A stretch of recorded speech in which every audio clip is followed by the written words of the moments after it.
বানরগুলো খাদ্য সংকট। এখানে মাজারে জায়গা, পানি উন্নয়ন বোর্ডের জায়গা সহ সব দখল হইয়া বাসা বাড়ি বানাচ্ছে। এই বানরের মনে করে খাদ্য সংকট থাকার কারণে অনেক সময় বানরগুলা লুকালয়ে চলে যায়।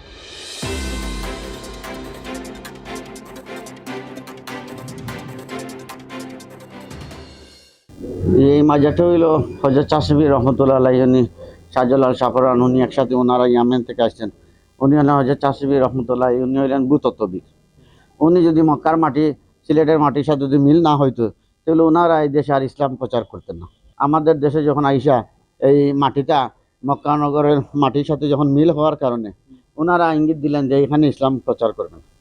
তার মধ্যে মনে করেন যা যা গরগুন্দের সাথে ওনাদের বাক বিভক্ত হওয়ার পরে ওনার অনেক কষ্ট মুজাহাদা করার পর আমরা ইসলাম ধর্ম পাইছি। তো যাই হোক, এখন আমাদের এখানে মনে করেন এবং অনেক বানর টানর আছে। অনেক আগে তো গহীন টিলা পাহাড় ছিল এই অঞ্চলে, আমরা ছোটো থাকতেও দেখছি।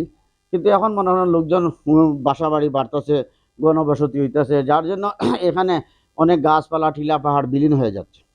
এবং আমাদের মাজারের এখানে আছে, আমাদের মাজারের জায়গা আছে আমাদের দলিলে 1 একের 78, এটা ডিসির খতিয়ানে আছে, আমাদের কাগজও আছে। এখন এই মাজারের চতুর্দিকে সীমানা অনেক কিছু জায়গা বেদখল হচ্ছে। এগুলো আমি অনেক জায়গায় ডিসি মহোদয়, টিয়নো ম্যাডাম বলেন, স্যার বলেন, জেলা পরিষদ চেয়ারম্যান, আগের চেয়ারম্যান এবং স্থানীয় কাউন্সিলর, মেয়র সবাই কাছেও আমি অবগত করছি। সরকারি পর্যায়ে যেন যাওয়ার আমি গেছি, কিন্তু আসলে এখানে হবে এইরকম আমি আশার মধ্যে থাকি। এই মাজারের কিছু সংস্কারের দরকার এবং এইখানে অনেক বিভিন্ন দেশান্তরের লোকজন আছে, বিদেশি পর্যটকরাও আসে। এখানে বানরগুলো আছে, বানরগুলো খাদ্য সংকট এবং কিছু গাছপালা এগুলা কাটিয়া কিছু দুষ্কাতিরা, এগুলো আপনারা ভালোই জানেন। এখানে মাজারের জায়গা, পানি উন্নয়ন বোর্ডের জায়গা সহ সব দখল হইয়া বাসা বাড়ি বানাচ্ছে। এখন আমি তো একা কারোর সাথে ঝগড়া করতে পারবো না। এগুলো সরকারি সম্পদ, সরকার যদি নিজ যুগে ওনারা যদি এগুলারে লুক আফটার না করেন, আমরা তো ব্যক্তি আপনার আমার দ্বারা কিছু করা সম্ভব না। ঐতিহ্য বানর এখানে আমরা ছোটবেলা থেকে আসছি এবং বহু বছর থেকে এই বানরগুলো আছে। এই বানরের মনে করে খাদ্য সংকট থাকার কারণে অনেক সময় বানরগুলো লুকালয়ে চলে যায়।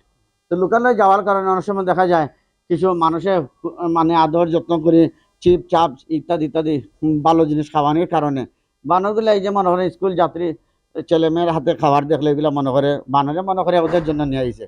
এই বানরগুলো লাভ দিয়ে এই খাবারটা নিয়ে আসে। তো এটারে মানুষে অনেক কিছু মন্দ রটায়। আসলে বান্দরের অভ্যাসটারে এরা গা ফল মূল এগুলা ইত্যাদি বাদাম গাছ ইত্যাদি ছিল, ওরা খাইতো। গাছগুলা বিলীন হয়ে যাওয়ার কারণে আর এই দর্শনার্থী আইসিয়া বানরকে ভালো স্পেশাল ভালো ভালো জিনিসগুলো খাওয়া দাওয়া দেওয়ার কারণে কারণ বানরে মনে হয় আপনি আমি যে জিনিস খাই এগুলা বানরে এখন খাওয়া শিখে লাইছে। যার জন্য এখন আমাদের ভক্তবৃন্দরা বিভিন্ন দেশান্তরে আইসা ওদেরকে খাওয়ান দেয়।